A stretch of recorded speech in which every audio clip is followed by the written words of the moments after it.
Guys, UFC 314 is coming up, and my partners at DraftKings are helping get you in on all the action. In the co-main event, it's going to be Chandler versus Pimlet. In the main event for the World Championship, Volkanovski taking on Lopez. You are not going to want to miss this fight night, and right now, my partners at DraftKings are offering all new customers $150 in bonus bets when you bet just $5. Download the DraftKings app right now. When you sign up, use the code SONNEN. DraftKings, the crown is yours. Use your $150 at DraftKings same-game parlays for a shot at an even bigger payout. Combine multiple bets together from the same fight. Love the thrill of live betting? DraftKings has got you covered. Bet live on in-progress fights as they happen, which makes watching the fights that much more exciting. If sports betting is not yet available in your state, don't worry. You can still join in on all the fun with DraftKings Pick 6 with a shot at cash prizes. Download the DraftKings Sportsbook app right now. New customers use my code SONNEN. Bet just $5 on any wager and get $150 in bonus bets instantly. That's promo code SONNEN, only at DraftKings Sportsbook. I'm in Miami. I just leave the press conference. Now, Bryce Mitchell versus Jon Silva. Okay. How did we get here? And generally speaking, okay, what are you going to see Saturday night? You're going to see 11 fights, 22 athletes. 22 athletes are owed contractually 3 fights a year. So the UFC gets together in something that they have affectionately named the War Room, and largely the matchmakers see who they owe a fight to. What guys do we owe a fight? Okay, what other guy do we owe a fight? Okay, let's put these guys together. Now, this is a broad stroke, but I'm just sharing for you. Generally speaking, 2 athletes will receive a phone call told that you're fighting the other athlete. All right. Jon Silva asked for this fight, and we got here in a very nasty way. I actually missed it. I read about it, but the word Hitler was used, and Bryce Mitchell said something that was, it was something like I would go fishing with him. It's something like this, right? You see how uncomfortable I'm getting? You see how uncomfortable I'm getting by proxy? And I'm pretty good with the words. Silva calls him out because of it. Silva calls him out over this fishing business. Okay, just store that away.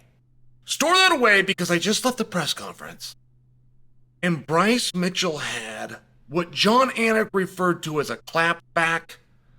Now, apparently a clapback is where that's an expression where somebody makes a statement, then the reaction they get back from the audience, but it was chilling. It was chilling what he said. So they come to Bryce Mitchell and Bryce Mitchell said, I've killed a lot of dogs. He said they've been wild dogs that have come to my farm. They've wanted to harm my family. They've wanted to harm my pets, and they all got one thing in common. They all squeal before they died. And it was chilling. It was something that Martin Scorsese would write and put in a movie. And I'm just bringing this to you because of the way that this fight was orchestrated and the way that it came about and the uniqueness. No other fight on this card is put together for the same reasons that this fight is put together for. There's really nothing about Jon Silva that guarantees he's going to be the knight in shining armor that the world wants him to be. I mean, I'll just bring that to your attention now. Jon Silva is really good. The fighting nerds are really good. Whether you like it or not, Bryce Mitchell is really good. I don't know the name of Bryce's team. And that's not meant as a slide. I don't know Bryce's coach's name. That's not meant as an insult. I don't know anybody that Bryce trains with. That's not meant to put them down. He's from a part of the country known as Arkansas that doesn't have a great history and lineage, not only in MMA, but specifically in Brazilian Jiu-Jitsu, which is what Bryce does so well. I saw a clip on the video going around the internet where Bryce met Eddie Bravo, and Bryce was showing a twister combination to Eddie Bravo, who was the one that invented the position known as twister in the first place. Like, there's a few things to this story. There's a few memos that went around, and everybody could hang their head And shucks when Bryce made these comments, but one guy that really never felt bad or changed his way of life, or, you know, one guy that's not planning on and going out there and taking his medicine, as they say, is Bryce Mitchell. And I mean, as the fight gets closer and closer, like the great ending that many people thought that they knew, and John Silva's a tough draw for anybody, not to mention the way that he's going to beat you. John Silva reminds me a lot of Edson Barboza. And that is just a very scary proposition. Like, that's not somebody that's just trying to beat you up. They're going to beat you and they're going to bludgeon you in the process. I really like that comparison of John Silva to Edson Barboza, but I will use that example because Bryce Mitchell fought Edson Barboza and he did what we didn't think he could do, which is he got his hands on Edson and he smothered him. And Bryce Mitchell's a big problem for anybody if he can get his hands on you.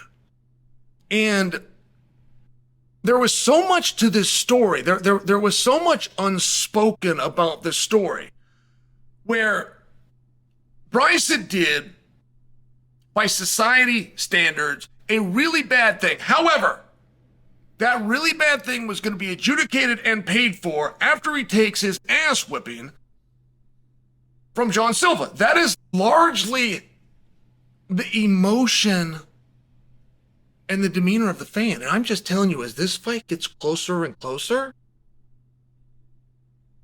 that's not a guarantee. It's just not a guarantee.